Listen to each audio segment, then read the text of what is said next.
Jerry Spinelli, Loser. I'm going to be reading some of the chapters for everybody so that they can have access to it chapter by chapter if they need to hear it again, since some people didn't get to hear it, okay? So let's get started. Chapter 1, You Grow Up. You grow up with a kid, but you never really notice him. He's just there on the street, the playground, the neighborhood. He's part of the scenery, like the parked cars and green plastic cans on trash day. You pass through school, first grade, second grade, there he is, going along with you. You're not friends, you're not enemies, you just cross paths now and then. Maybe at the park, playground, one day you look up and there he is on the other side of the seesaw. Or it's winter and you sled to the bottom of Half Tank Hill. And you're trudging back up and there he goes, zipping down, his arms out like a swan diver, screaming his head off. Maybe it annoys you that he seems to be having even more fun than you. But it's a 1-second thought and it's over. You don't even know his name.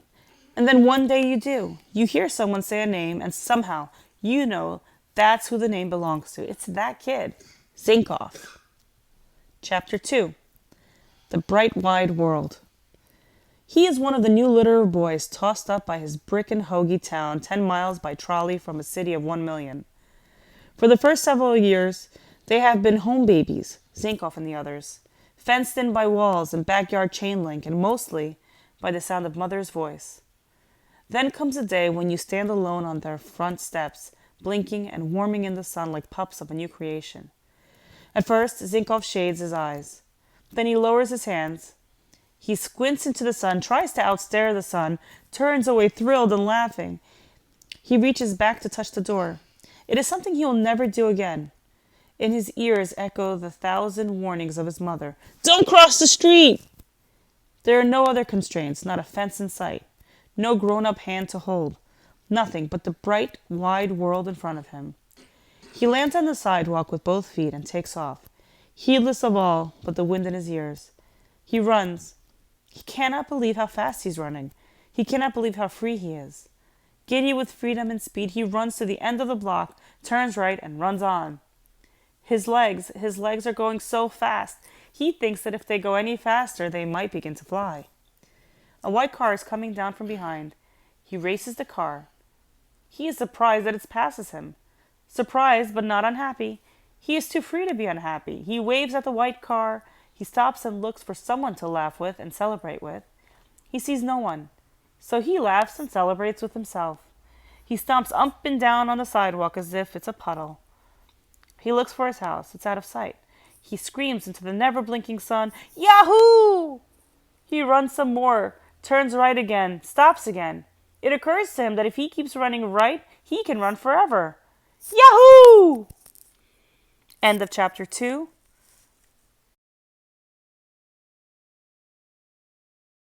Win. Sooner or later, the let-loose sidewalk pups will cross the streets. Running, they will run into each other. And sooner or later, as surely as noses drip downward, it will no longer be enough to merely run. They must run against something, against each other. It is their instinct. Let's race, one shouts, and they race. From trash can to corner, from stop sign to mail truck. Their mothers holler at them for running in the streets, so they go to the alleys. They take over the alleys, make the alleys their own streets. They race. They race in July, and they race in January. They race in the rain, and they race in the snow. Although they race side by side, they're actually racing away from each other, sifting themselves apart. I am fast. You are slow.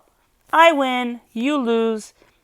They forget, never to remember again, that they are pups from the same litter. And they discover something. They like winning more than losing. They love winning. They love winning so much that they will find new ways to do it. Who can hit the telephone pole with a stone? Who can eat the most cupcakes? Who can go to bed the latest? Who can weigh the most? Who can burp the loudest?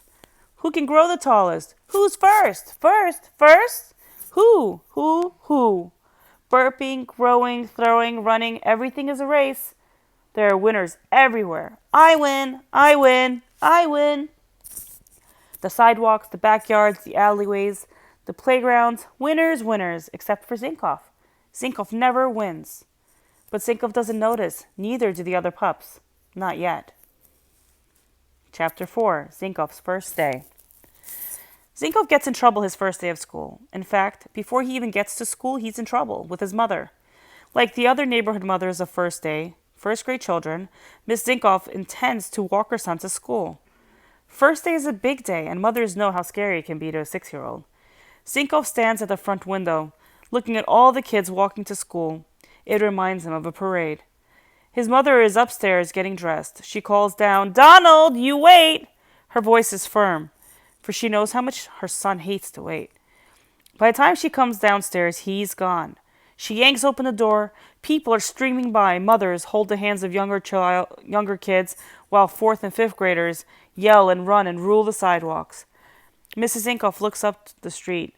In the distance, she sees the long neck of a giraffe poking above the crowd, hurrying along with the others. It's him! It must be him! He loves a giraffe hat. His dad bought it for him at the zoo. If she has told him once, she has told him 50 times, do not wear it to school. The school is only 3 blocks away, and he will be there before she can catch him. With a sigh of surrender, she goes back into the house. The first grade teacher stands at the doorway as her new pupils arrive. Good morning, welcome to school. When she sees the face of a giraffe go by, she nearly swallows her greeting. She watches the giraffe and the boy under it march straight to a front row desk and take a seat. When the bell rings, the teacher, Miss Meeks, shuts the door and stands before the desk of the unusually hatted student. The other students are openly giggling. She wonders if this boy is going to be a problem. This is Miss Meeks' year to retire, and the last thing she needs is a troublesome first grader. That's quite a hat you have there, she says. It is, in fact, remarkably lifelike. The boy pops to his feet. He beams. It's a giraffe! So I see. But I'm afraid you'll have to take it off now. We don't wear hats in the classroom. Okay, he says cheerfully. He takes off the hat. You may be seated. Okay. He seems agreeable enough. Perhaps he won't be troublesome after all. Now she has to tell him that he cannot keep the hat with him. She hopes he won't break out bawling. First graders can be so unpredictable. You never know what might set them off. She tells him. She keeps an eye on his lower lip to see if it will quiver. It does not.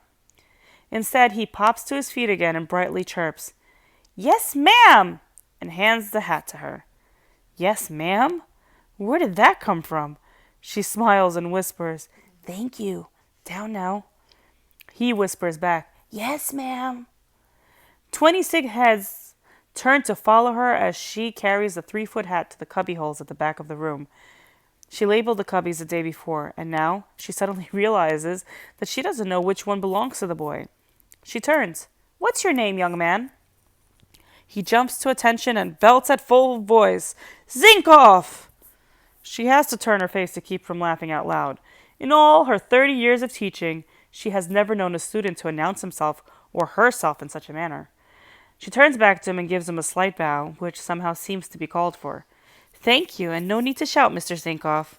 Do you have a first name?" The class is a twitter. "Donald," he says. "Thank you, Donald. And you may keep your seat. There is no need to rise when you speak." "Yes, ma'am." The cubbies, as the classroom seating soon will be, are in the alphabetical order. She goes straight to the last cubbyhole and inserts the giraffe. The space is not deep enough to hold it all. It looks as if a baby giraffe is napping in there. The thought comes to her that Donald Zinkov, in more ways than the cubbyholes, will always be easy to find.